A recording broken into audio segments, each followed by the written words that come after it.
มดเกียงเหมือนกันนี่โฮงตาลเป็นของทอดเป็นลูกจิ้นเป็นยังก็เอามากันเนาะตลอดถึงบางท่านบางคนอย่างแม่บุญนาคนี่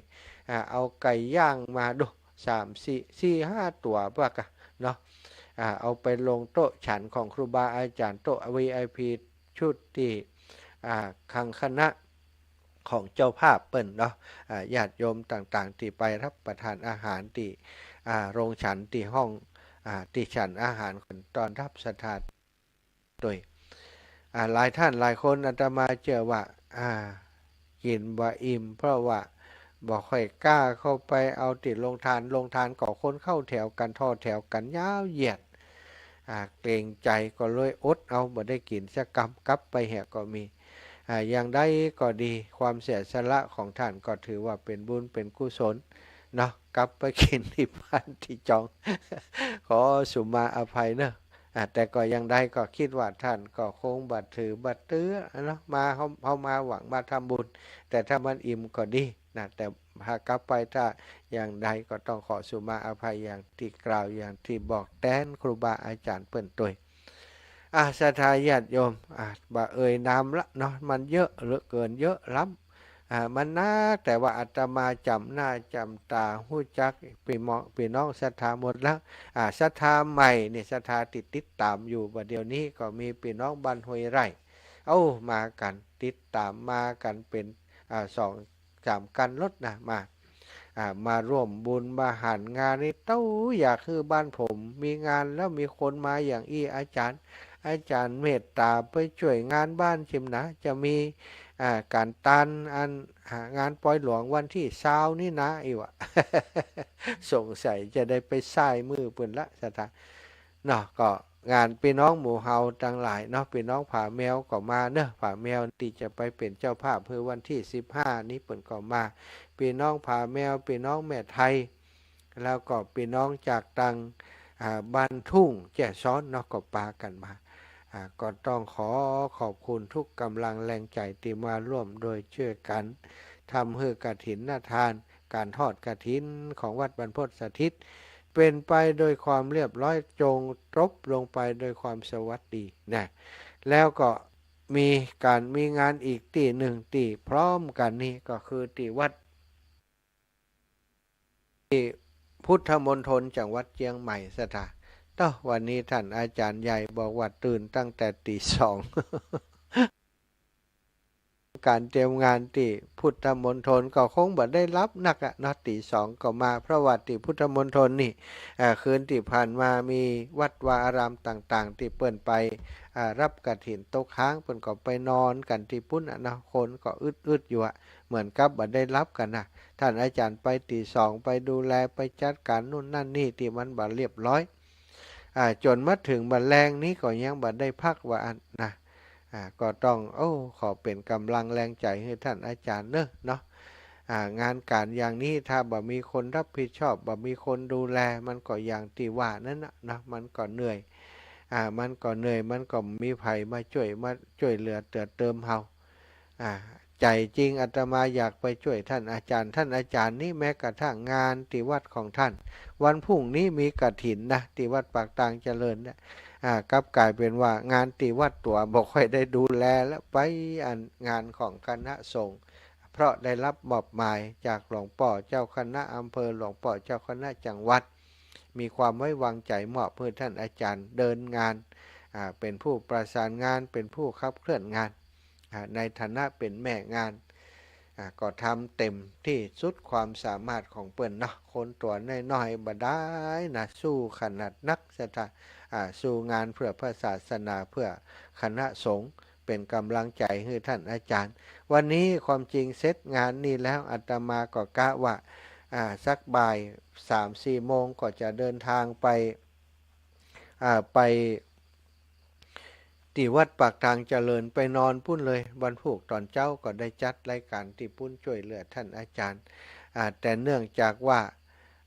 วันนี้เนาะมัน1 คนที่จะขับรถนี่เปิ่นเปิ่นเหนื่อยหันเปิ่นทำงานวันนี้นะไอ้เบิ่มนั่นนะวันค่ำอาตมาตื่นมามันก็ตื่นมาละก็ช่วยตั้งแต่เจ้ามาขับรถขับลา ช่วยดูแลตรงนั้นตรงนี้นะตึงบัดได้ยั่งได้จังสักกรรมคนนั้นก็เอินใส่คนนี้ก็เอินใส่ก็ต้องไปช่วยงานเปิ่นน้องเบิ่มเนาะก็ต้องขอบคุณในเบิ่มใจเนอะถึงจะอยู่ด้วยกันนี่ก็ต้องขอบคุณเพราะว่าทำงานเพื่อสังคมเพื่อส่วนรวมเปิ่นก็เป็นคนมีจิตอาสาเนาะสถาขอบคุณเปิ่นเป็นอย่างสูงจะให้เปิ่นขับรถไปตอนค่ำยามแรงนี่ก็ดูแล้วมันเหนื่อยมันอ่อนกว่าจะแบบปลอดภัยเดี๋ยวไปรับในเหียนะบ่รับนอกสักคำ ปากันถึงลูกพี่ลูกน้องลงห้วยลงคลองไปก่อนลำบากมาได้เลยบอกว่าพักผ่อนก่อนเนอะเบิ่มบรรพุกมาเจ้าตีสี่ก็ออกเดินทางนะเพราะเคยไปตีสี่มันแจ้งมาแล้วมันตื่นมามันร่างกายมันโอเคแล้วมันได้พักผ่อนก็ตกลงกันตามนี้จะเดินทางไปวัดปากตางเจริญเวลาตีสี่ก็ถึงปุ้นประมาณใช้เวลาเดินทางประมาณชั่วโมงเกิน2 ชั่วโมงเนี่ยสถานก็ประมาณตีห้าไปก็น่าจะถึงวัดปากตางเจริญละอาจจะได้ไปช่วยงานครูบาอาจารย์จะไปตั้งเครื่องถ่ายทอดเสียงถ่ายทอดอย่างจ่วยเปิ่นต้วยเป็นโฆษกประชาสัมพันธ์หันนี่ยิบหันยิบนี่จ่วยครูบาอาจารย์เล็กๆน้อยๆก็คงจะดีศรัทธาญาติโยมหลายท่านหลายคนก็ฝากหอมฝากอาตมาไปหอมที่ท่านอาจารย์พระครูก็ปุ่นนะเนอะรอท่านอาจารย์ประกาศเอากันแล้วกัน จะเอาไปส่งให้เปิ่นวันพรุ่งนี้แล้วก็นอกจากจะวัดปากทางเจริญนะวันพรุ่งนี้เสร็จจากปากทางเจริญเปิ่นตาลตอนเจ้าเนาะตาลเรียบร้อยแล้วตมาภาพก็จะได้เดินทางไปที่พุทธศรีคีรีคุณแปะนะที่จอมตองเพราะว่ากฐินเปิ่นจะมีวันที่10สถานแต่ก่อนจะขึ้นขุนแปะนี่นะก็จะไปร่วมบุญเปิ่นตั้งดากฐินตีสันทรายเนาะโยมที่มาเป็นเจ้าภาพคืออาตมาวันนี้โยมแม่อมนวันโยมน้องเนาะณัฐวัฒน์จิตวิไลนี่เปิ่นจะมีกฐินวันบรรดาวันผูกกฐินเปิ่นที่บ้านเปิ่นสร้างศาลาปฏิบัติธรรมวันฮือต่างเจ้าภาพเปิ่นเตรียมกันนักหนาสถาได้ข่าวว่ามีญาติธรรมและของครอบครัวของโยมแม่นี่ตอนนี้ที่วางช่วยเหลือกันที่เป็นเจ้าภาพศาลานั้น600,000นะก็คงจะได้เกินนั้นนะเพราะว่าโยมแม่และโยมน้องณัฐวัฒน์จิตวิไลนี่เปิ่นเป็นคนกว้างขวางไปช่วยเหลือที่อื่นมานักสถาก็ก็จะไปช่วยเนาะขอสนับสนุนแสดงความอนุโมทนาโดยที่ครอบครัวของโยมแม่อมนวันนี่สร้างสมปุญญาบารมีฮือตาลตลอดมาตึงตัวโยมแม่และก็ลูกๆของเปิ้นนะเสร็จจากที่ไปหายหอมเปิ้นดากฐินแล้วอาตมาภาพก็จะได้เดินทางไปวัดพุทธศรีคีรีขุนแปะนะกลับจากสันทรายต้องปิกมาตีอัน ดอยหล่อแหมรอบเนาะปิกมาตั้งดอยหล่อแหมรอบก็ตีรถขึ้นดอยไปตีขุนแปะอีกทีหนึ่งก็บ่เป็นยังซะทะในก็ในแล้วเนาะเปิ่นมาเวลาเปิ่นมาหาเฮาเปิ่นยังมาได้มานอนแฮมแก่มือโยมแม่อันมนวันและโยมน้องเปิ่นมานอนแต่ว่าแล้วนะซะทะมานอนที่ลำปางมาเจ้าโรงแรมนอนที่ลำปางมาดังมาดาด้วยกันนี่ติตะวามาตะวาแล้วสละการสละงานหมดมาทำบุญทำทานก็ขอให้บุญนี้จะปกปักรักษาตัวเปิ้นและศรัทธาญาติโยมทุกท่านทุกคนให้ได้เจริญรุ่งเรืองเนอะศรัทธาญาติโยมพี่น้องขึ้นสีขาวตั้งหลายนะถามกันมาเหมือนกันวัดปากตางเจริญโลบัดได้นะก็คงจะหู้พ่องแล้วเนาะแต่ว่าสำหรับคนที่ยังบอกหู้กำเตือนเนอะวัดปากตางเจริญวันพรุ่งนี้เจริญพรกับศรัทธาที่อยู่ใกล้ๆกันนั้นนะอยู่สันปะตองก็ดีอยู่แม่วางก็ดีอยู่แถวละปูนนะละปูนนี่หลายพื้นที่ก็บับป้อไก่กันนะเอาไปร่วมบุญร่วมกุศลด้วยกันที่วัดปากตางเจริญไปถึงเจ้าเนาะที่วัดปากตางเจริญนี่ท่านอาจารย์นี่ทำพิธีแบบเรียบง่ายเปิ่นมีเจ้าภาพเหมือนกัน แล้วก็หมู่เฮาก็ไปร่วมด้วยช่วยกันเป็นกำลังใจให้ครูบาอาจารย์ไปเป็นแขกด้วยไปเป็นเจ้าบ้านด้วยเนอะเพราะเฮาเป็นขื่นสีขาวแสดงเป็นเจ้าความเป็นเจ้าภาพเฮาเป็นลูกศิษย์ลูกหาของท่านพระครูอภิวัฒนวิกรมเฮาไปก็จะเป็นกำลังแรงใจให้เปิ้นไปช่วยตันต้อนรับครับสู้ดูแลเจ้าภาพที่เปิ้นมาโอ้อันนี้กาศรัทธาขื่นสีขาวเปิ้นมากันนักกันหลายโลเนาะอาจารย์ก็จะได้ยิ้มออกเนาะจะตา ขอบคุณทุกท่านทุกคนที่ติดตามทางไลฟ์สดด้วยเนอะหลายท่านที่ติดตามทางไลฟ์สดทุกวันติดตามทุกวันวันนี้สีจะมีเยอะหน่อยเนาะสงสัยจะเข้ามาฟังยอดอันกฐินได้ต่อได้จ้าวันนี้ 560,846เนี่ย846ตั้งหลังตั้งหน้า560 846สถาญาติโยมจำไว้จำมัน560 846จดเอาเตอะเนาะ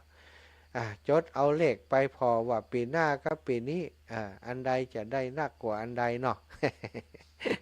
จะไปจดไปแย่อย่างอื่นเนอะนะถ้าแย่ก็ขอให้โชคดีก่อนแล้วกันเนาะก็ขอบคุณกับสถานทุกท่านทุกคนเปิดสายแล้วกันเนาะจะได้มีเวลาอู้กันนักหน่อยวันนี้คือ20นาทีไปเลย18นาที0808844173เนอะ0808844173ขอบคุณผู้นำชุมชนสันติภาพท่านณวันศรีพูนทรัพย์นะชุมชนบ้านไร่แผ่นดินทองเรามาช่วยกันวันนี้อุ่นนาฝากครั้งมาช่วยกันเป็นเจ้าภาพโดยการขอบคุณเนอะโยมแม่โยมปี่โยมน้องทุกท่านทุกคนแม่บัวรวยแม่เลท่าคล่องจากตังต้นพึ่งปะคาตังหล่องเคาะเนาะและทุกคนที่ให้หอมมาตังวิทยุตัวเนอะสถาจะเลินปอนโยมแม่ถึงบ้านกี่โมงกี่ยามถึงบ้านบ่าย โมงไปเจ้าแล้วบรรยายคนไปด่ากระทิ้นบันก่อยแท้ของโยมแม่นั่นไปคุ้นแปะนะเจ้าวัดอาจารย์วรรณชัยเนาะแต่ก็ของไอ้ปอสำลาปอมเนี่ยก็หมอยาดีนะคนไปเพิ่นบัดตางเจิมได้ปันป้อนก็เนาะโนเนาะวันนี้เนาะเจ้าโอ้นักอิฐแต่เนาะเดี๋ยวจะปั่นตอน5 ชั่วโมงกันเนอะเดี๋ยวจะปั่นท่าเนอะมันต้องได้หมดแต่ไปเอาบันแม่ไทยพุ่นเนาะวันนี้ไปวันนี้ไปปะใส่บันท่าแมวอันนี้แม่กับแก้วที่ร้องเพลงดอกบัวผู้ชายก็แม่นเลยเจ้าเพิ่นว่าวันนี้15ไปด้วยกันเนอะเจ้าไปถ้ามีรถไปก็ไปเจ้าไปกะสาธุเนอะถ้าจะไปทางใดก็บัดเดียวดังแล้วแม่กาวแก้วนี่ ร้องเพลงดอกบัวดังแล้วแม่กับแก้วแม่สุกแก้วศรีละพรเจ้า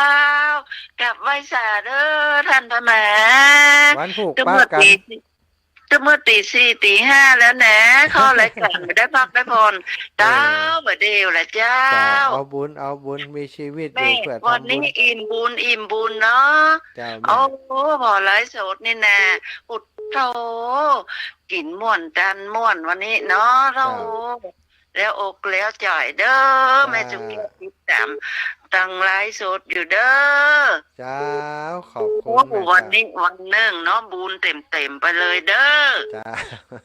อยู่ทางบ้านก็อนุโมทนาบุญโดยไหว้โดยเจ้าสาธุวันผูกป้ากันวัดปากกลางเจริญบอกน้องอันกัดจังจิมเจริญปอนแม่ลายต่างถิ่นเท่าหมันก็วันนี้โยมแม่เชียงค่ะก็อยากกินข้าวกินน้ำยังไม่ชอบกินหนังสักอย่างดูไม่ได้กินข้าวใช่ครับชอบบังเข้าไปเอาหน้าคนมันนักเนาะคนนักโอยแล้วก็ไม่อยากเลยมันอิ่มบุญดูว่าจะซื้อหวยมันได้ซื้อสักใบนะหันคนหลายหันเปลี่ยนหลายแม่ป้าญาติพี่น้องด้วยอย่างญาติเป็นกันนั่นน่ะแม่บัวขี่แม่อันแม่น่ะจะแม่ใจดีอยู่น่ะมันน่าบอกคนคำนึงถ้ามีอย่างเงี้ยแม่บัวเร็วใช่อุ๊ดเนาะดีกะที่เปิ้นมาด้วยนะวันนี้26ถึงได้มาดิมดีจะให้แม่มานอนเพ่ว่าอีแม่ทำห่างก็แล้วแม่อยากคำกับปุ่นละ อายุคนได้เราได้วะนะ83 83เจ้าโอ้อืมเพิ่นก็เก่งนั่นล่ะเนาะเก่งงั้นละต่ำลงลำเดียว แต่แล้วเพิ่นอ้วนนะอ้วนต่ำลงละเจ้าขอบนี่คุณเรียก อี ว่า แม่เนอะขอบคุณอีลาที่มาส่งแม่ตัว ร่ำพระมันก็ไปได้ปะอย่างไปได้สักใบอย่างสักกำนี่846นี่ก่อนนะฮะน่าเขาบ่ได้ถามมันเนาะถ้ามีเอาเลย 560846เนอะยอดกฐินนะถ้า เอา ถ้า มา มี อู้กันหลังไหม สาธุปั่นกันคนน้อยแม่ยายพรร้องวัวแดงไปก่อวันพูกปากทางเจริญที่ได้ไปโอ้จบข่าวไม่ได้ก็ไม่ได้ไปไหนก็ไม่ได้ไปอยู่หิมหันก็ไม่ได้ไปมันหนึ่งยอดไปไปคนเดียวเป็นลูกใหญ่ได้ไปสักกรรมใหญ่พอไปหาจุกวันผูกนี่ปากทางเจริญวันฮื้อไหนวันฮื้อไหนวันที่10มีไหนพ่องก็วันที่10นี่อยู่ไหนจะว่าเจ้าพุทธศรีคีรีกะน่ะอนุโมทนาบุญโดยเปิ่นแม่ยายพรแม่แก้วกันถ้าวางย่าจะไปขุดแกะว่าแม่กำบดีว่าจะมาได้ไปเท่าไหร่นะจะได้ผมได้ไปเสรนาน่ะฮะไหนว่าจะไปก็จะขับรถก็จะหลานจะแต่งงานนะโอ้ยหนอลำเหลียแต่แล้วละแม่น่ะว่าจะมันมีใครประสงค์ร้อนเขาจะแต่งงานแล้วก็ลูกไม่ได้ประสงค์แม่วันผูกนี่ทำตันยังได้เพราะว่าออกจากปากทางเจริญจะไปสันซ้ายกำปิกจากสันซ้ายมาจะตีขึ้นดอยขุนแปะเนี่ยมันจะค่ำจะมืดจะค่ำจะมืดทำละใช่กันเนาะเพราะเขาเกิดพอลูกสันซ้ายมามันกำปิกมาบัดตอนไงปิกมานี่ได้อยู่ปิกมาวันที่10อีแม่จะฝากหอมกับจะหอมฮื้อตามฝากนะกะแล้วก็หอมแล้วก็หอมเห็ด100เด้อได้แล้วก็มาแวะเอาเด้อจะแวะเอา200ถ้าแวะเอานี่ได้200จ้าแม่นล่ะมันแบบมีไปส่งนะเราอ่อนก็จะแต่งกันมันจะฟินนะแต่ว่าเขาปล่อยมากันละจ้ะดูแลเขาก็ทีว่าจะปล่อยว่าถ้าบ้านนี้กับจะแวะไปเหตุกรรมนี้เนาะว่าถ้าฝนมาตกก็จะขึ้นปล่อยอีแหน่แล้วก็เขาว่าพวกมันฝนตกแล้วกันเนาะบัดเดี๋ยวนี้หน้าแม่คานก็ออกแฮมอี้แม่น้ำมะจางก็ออกนะนะบ้านลูกน่ะน้ำท่วมทำหรอน้ำก็ท่วมนะมันจะท่วมหน้าหนาวดูลายลุน้ำเดี๋ยวนี้บ่เข้าใจมันได้อ่านก็มาพระท่านมาแวะเด้อเจ้าแม่สาธุจะไว้แสเด้อน้ำแม่ขานเกาะท่วมแหมเมาะว่าอันแม่แก้วกันท่าวังขอร่วมบุญวัดปากทางเจริญโยมแม่ทองเครือชัยคันธาพร้อมกับลูกหลานมาแหมแล้วไปช่วยขอร่วมบุญที่วัดปากทางเจริญ200นะสาธุเนื้อโยมแม่วันผูกก็จะจดลายหมายชื่อสถานที่เปิ่นหอมมาผ่านลายผ่านติโอนมาเนาะเอาไปให้ครูบาอาจารย์เปิ่นถวายปัจจัยพระอาจารย์แหม100เดินทางเนาะเรียบร้อยแล้วแม่ทองเครือชัยคันธาพร้อมกับลูกหลานของเปิ่นทุกคนทุกท่านแล้วก็คุณโยมกนกพิษชัยนาเปิ่นได้หูบจากไหนนี่ หลวงปู่เฮียก้านี่หลวงปู่สงสัยจะส่งหูบไปให้คุณโยมงามภาพงามนี่สาธุเนอะคนอยู่ต่างงานกรุงเทพได้ภาพก่อนเฮาโว้ยเนาะขอบคุณมรรัตน์ท่านโยมลืมกฐินท่านวันนี้ไม่เป็นไรครับท่านอาจารย์นั่นรายการอยู่ครับผมอยู่ในรายการว่ายังได้ครับว่ายังได้เราจะถามว่าเจ้าภาพชื่อเจ้าภาพนะส่งไปให้แล้วกรรมการส่งไปให้แล้วเหรอ คุณโยมสุส่งเนไปตร ทั้งไรน่ะทั้งไลน์ก็ต้องไม่ ทั้งไลน์ทั้งเมสเสจกะเมสเสจก็ไลน์หัวส่วนคุณโยมสุเนตร ปุ๊บอ่ะสุเนตรชัยสุวรรณสุเนตรชัสุยล่ะสุเนตรตาดีเนตรแปลว่าตาสุเนตรชัยสุวรรณ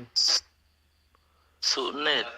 ชัยสุวรรณชัยชอไม่หันอากาศยอยักษ์สุวรรณก็สุวรรณได้เนี่ยสุวรรณะเนี่ย ในสุวรรณ ไลน์ นอนเนาะ ส่งไปแล้วนะไม่เสร็จหรือว่าไลน์แต่ส่งไปแล้ว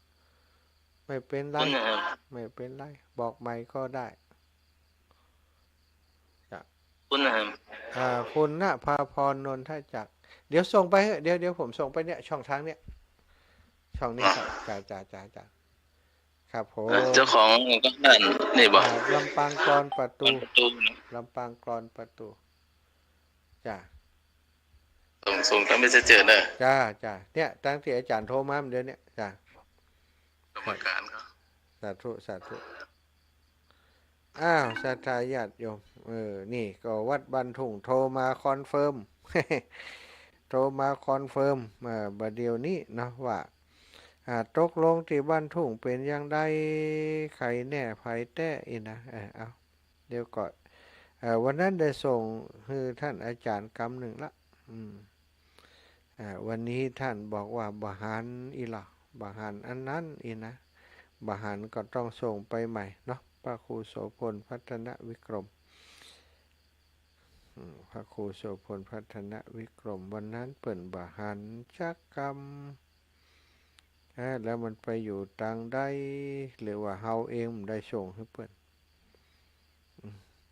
ศรัทธาญาติโยม0808844173เด้ออยู่ที่ไหนต่างใดเนาะจะสอบถามเรื่องกฐินของวัดปากทางเจริญนะมีเมื่อใดก็ได้ถามมาหรือว่าจะให้เจ้าห้อมผ่านมาทางนี้ก็ได้วันผูกอีแม่ก็จะไปนะอีกก็ดีเนอะจะไปช่ำดีอยากจะให้ไปกันนักหลายๆเนาะจะได้ร่วมโดยช่วยกันไปเป็นเจ้าภาพโดยการศรัทธาญาติโยมที่วัดปากทางเจริญวันที่วันพรุ่งนี้ก็คือวันที่เก้านะวันที่เก้าปากทางเจริญวันที่10ก็จะเป็นวันที่10นี่ก็จะเป็นอัน วัดพุทธศรีคีรีขุนแปะนะขุนแปะเนาะขอบคุณกับศรัทธาญาติโยมทุกท่านทุกคนติดตามทางไลฟ์สดนะไลฟ์สดทักทายเสียหน่อยไลฟ์สดยายมียายอย่างนี้อันนี้ไลฟ์สดไลฟ์สดติดตามทางไลฟ์สดคุณโยมชุติการรอดพยัญคุณโยมนาลีสายยอดคุณโยมอารีสันกำแพงนะหลายท่านเนอะจ้าตาแม่เลท่าของไข่หลายคนขอบคุณทุกท่านทุกคนนั่นแหละนะติดตามรับฟังรายการทางไลฟ์สดเตียตมาไลฟ์สดอยู่ในขณะนี้มีคนติดตามหลายอันละโลแม่บัวขีทะโปเขาหลายท่านหลายคนจะติดตามอยู่เนาะขอบคุณทุกคนนะติดตามกันทุกช่องทางที่มีการสื่อสารไปเนาะคือกำลังใจเป็นกำลังใจกันมาโดยตลอดก็ต้องขอบคุณ